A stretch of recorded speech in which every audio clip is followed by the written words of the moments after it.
In the 1960s, aluminum represented the future of transportation. The aerospace industry had proven that lighter structures meant faster vehicles, better fuel efficiency, and modern engineering at its finest. So, when the Pennsylvania Railroad and the federal government partnered to create America's first true high-speed rail service, aluminum seemed like the obvious choice for the car bodies. The Budd Company, one of America's most respected railcar manufacturers, delivered the Metroliners beginning in 1968. These self-propelled electric multiple units were designed to revolutionize travel on the Northeast Corridor, connecting New York and Washington at speeds up to 160 miles per hour. What happened next became one of the most instructive material science lessons in railroad history. The Metroliner didn't fail because of poor engineering or flawed concepts. It failed because aluminum, despite all its advantages, was fundamentally wrong for the job it was asked to do. This is the story of how a metal that conquered the skies couldn't handle life on the rails. The Budd Company had built its reputation on material innovation.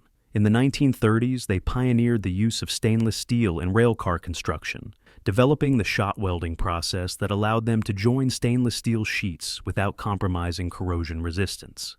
Their Zephyr streamliners and later Budd rail diesel cars became industry standards precisely because Budd understood how to work with difficult materials.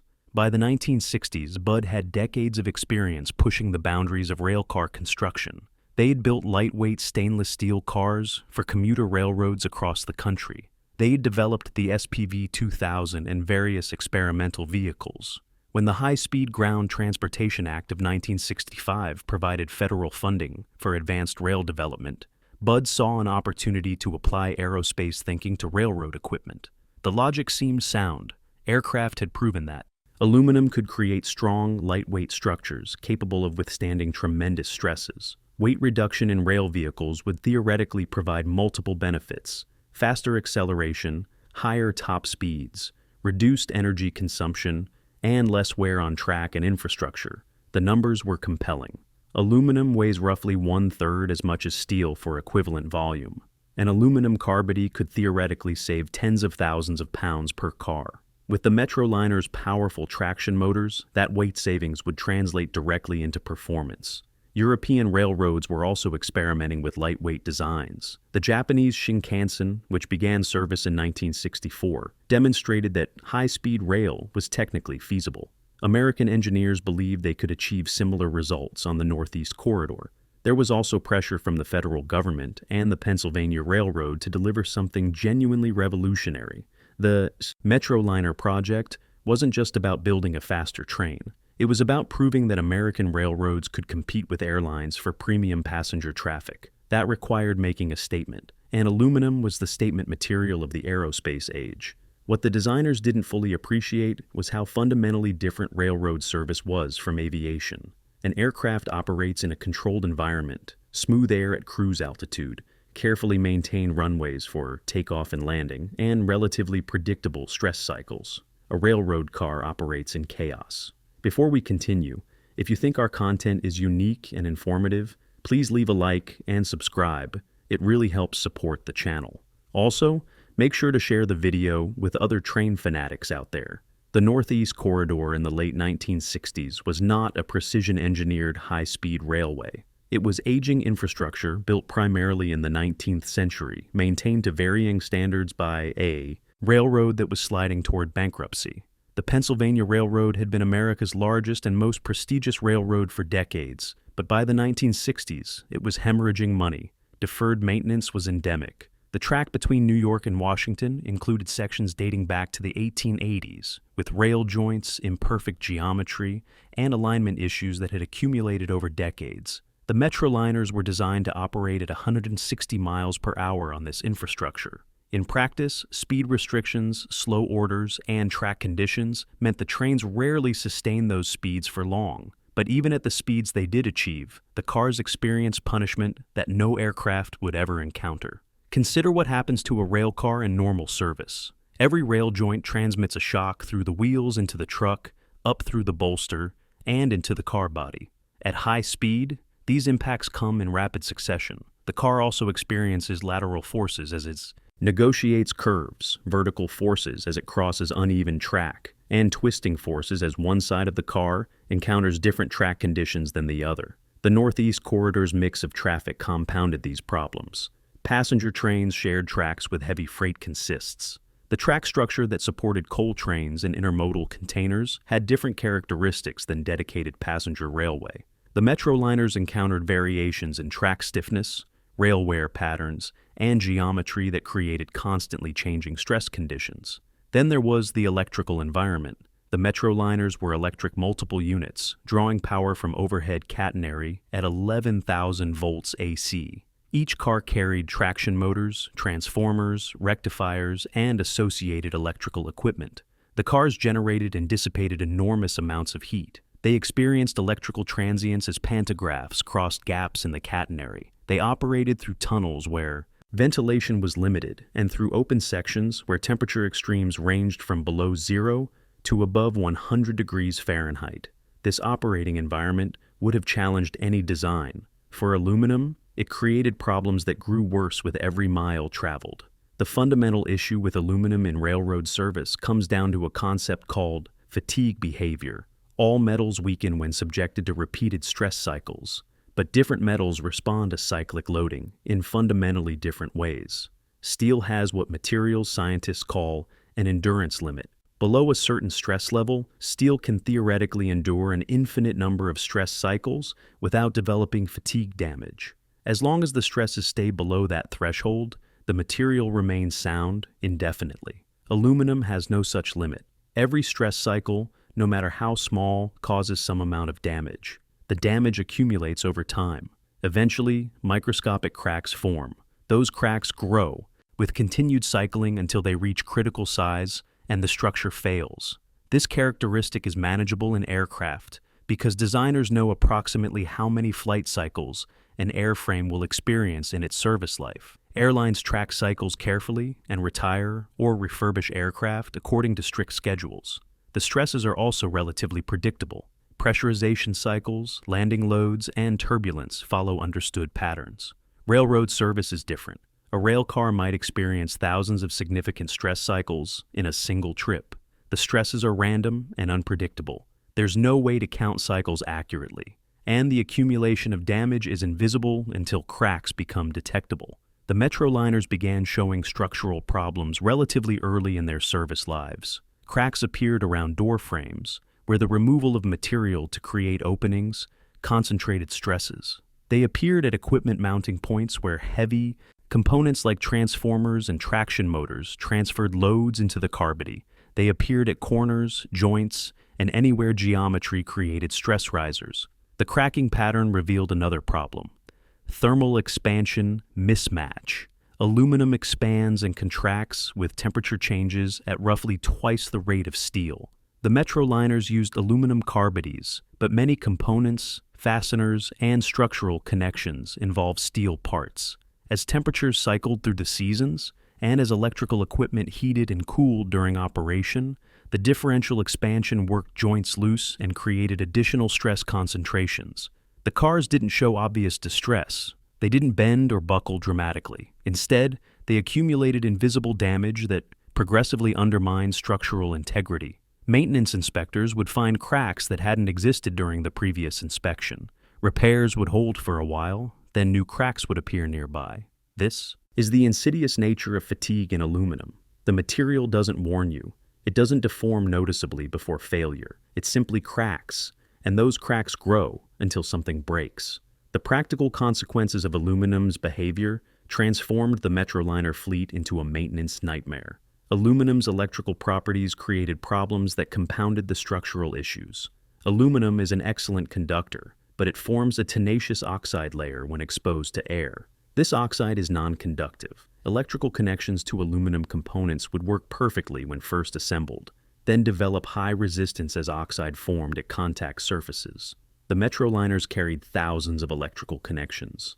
Grounding circuits, control wiring, power distribution systems, and signal circuits all depended on reliable electrical continuity. When connections to aluminum structure degraded, the results were unpredictable. Systems would malfunction intermittently. Circuit breakers would trip without apparent cause. Control systems would behave erratically.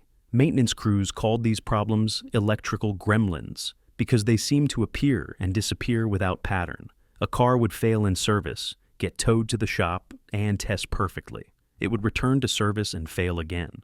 The root cause, degraded connections at aluminum interfaces, was extremely difficult to diagnose because the problem depended on temperature, humidity, and mechanical conditions that varied constantly.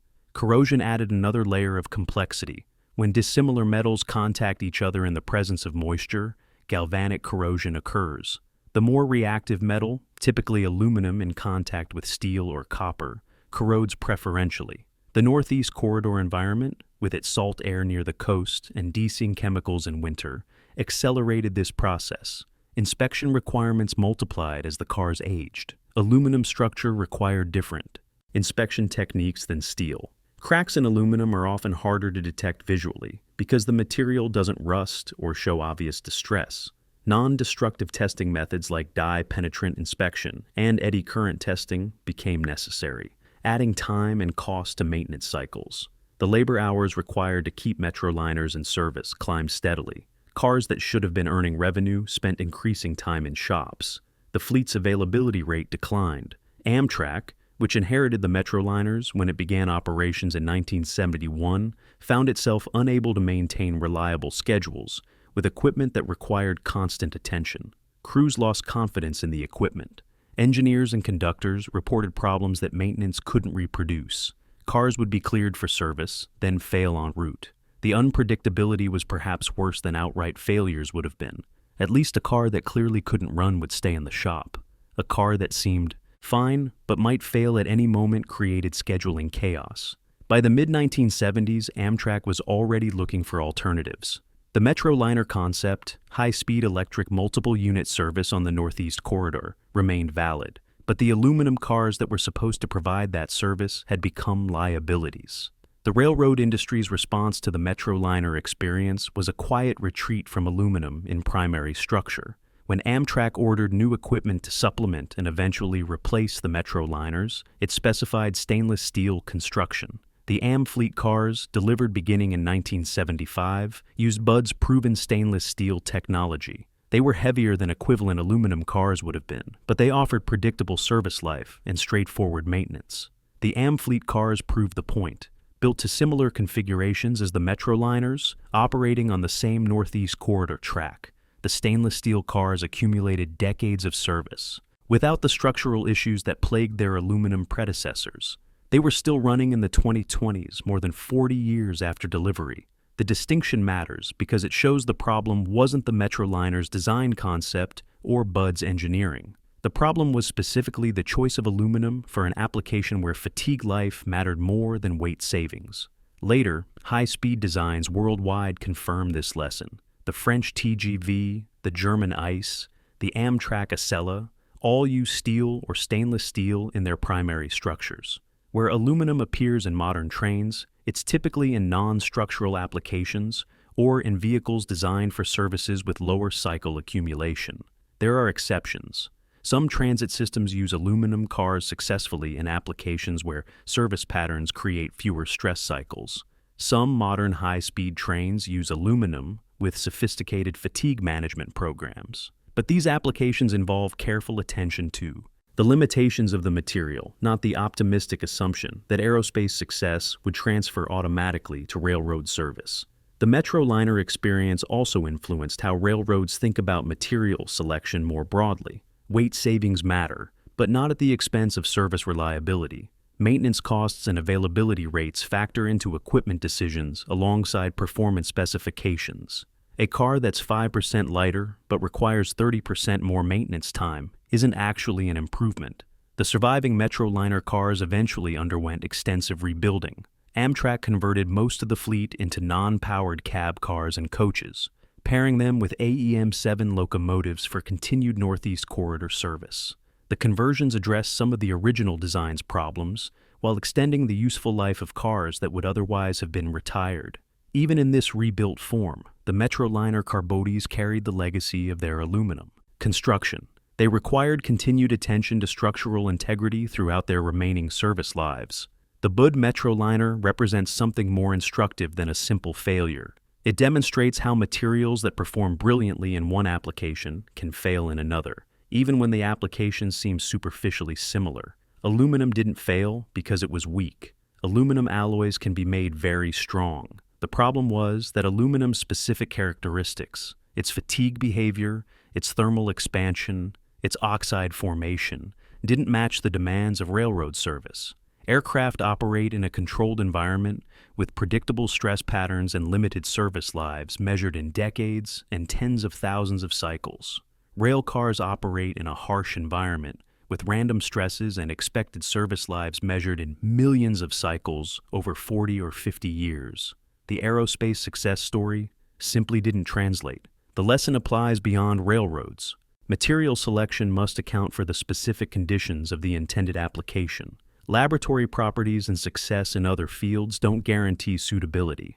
The operating environment imposes requirements that may not be obvious until equipment enters service. For the railroad industry, the Metroliner experience reinforced the value of conservative material choices in primary structure. Innovation has its place, but not at the expense of reliability. A train that runs every day for decades serves passengers better than a lighter, faster train that spends half its life in the maintenance shop.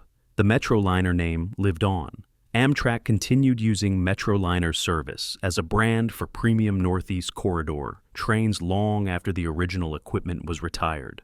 The concept of high-speed electric service between New York and Washington proved entirely sound. Only the material choice was wrong. Today, the few surviving Metroliner car bodies have become historical artifacts.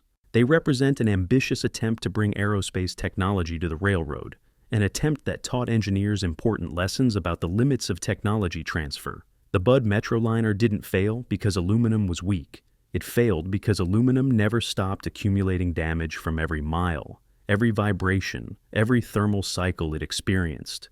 Steel forgives, aluminum remembers, and in the demanding environment of railroad service, forgiveness matters more than lightness.